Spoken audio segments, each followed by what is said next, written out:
Imagine a quiet banking office in Tallinn, the capital of Estonia. Employees processing transactions, computers running quietly. Another ordinary day inside an European bank. But behind the scenes, something extraordinary was happening. Billions of euros were moving through these accounts. Not millions, billions. By the time investigators uncovered the truth, nearly 200 billion euros in suspicious transactions had passed through this single bank branch, and it would soon become known as one of the largest money laundering scandals in modern banking history. Welcome to Scam Diaries, a series where we uncover the biggest financial scandals in history and the lessons they left behind. Today's episode explores the scandal involving Danske Bank. Founded in 1871, Danske Bank grew to become Denmark's largest financial institution, serving millions of customers across Europe. For decades, it was known as a stable and trusted bank. But in the early 2000s, as the bank expanded internationally, it acquired a branch in Estonia located in Tallinn. At the time, the small branch seemed insignificant within the bank's global operations, but it would later become the center of an enormous financial crime investigation. Inside the Tallinn branch, the bank handled accounts belonging to non-resident customers. These were individuals and companies that were not actually based in Estonia. Many of them came from Russia and other countries in the former Soviet region. Large volumes of money began flowing through these accounts. Funds would arrive in Estonia and then quickly move through the global financial system.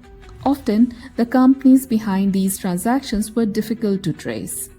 Many were shell companies registered in offshore jurisdictions. On paper, the transactions appeared legitimate. But investigators later discovered that many of these financial structures were deliberately designed to hide the true origin of funds. During this period, the Estonian operations were overseen by Ivar Rehe, who served as the head of Danske Bank's Estonian branch. Under his leadership, the bank's non-residential portfolio expanded rapidly, bringing significant transactions volume into the branch. But years later, investigators and regulators began questioning whether sufficient oversight had been applied in these accounts. One of the most important turning points in this case came from the inside of bank. In 2013, a whistleblower named Howard Wilkinson raised serious concerns. Wilkinson had worked in the trading unit of the Estonian branch. After reviewing the activity of non-resident accounts, he became deeply concerned about the scale of suspicious transactions. He reported internally that many of the companies involved appeared to be shell entities with unclear ownership. In his internal report, Wilkinson warned that the scale of suspicious activity could be extremely large. Years later, when the scandal became public, Wilkinson's whistleblower testimony became a crucial report of global investigation. When investigators later examined the bank's records, the numbers were staggering. Between 2007 and 2015, approximately 200 billion euros in suspicious transactions had moved through the Estonian branch.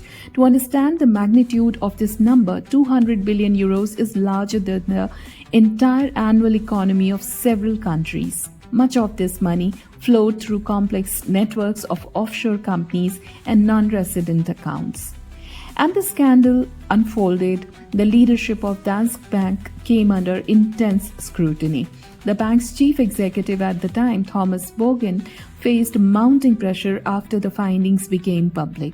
In 2018, Bogen eventually resigned as CEO, accepting responsibility for the failures that allowed the scandal to occur.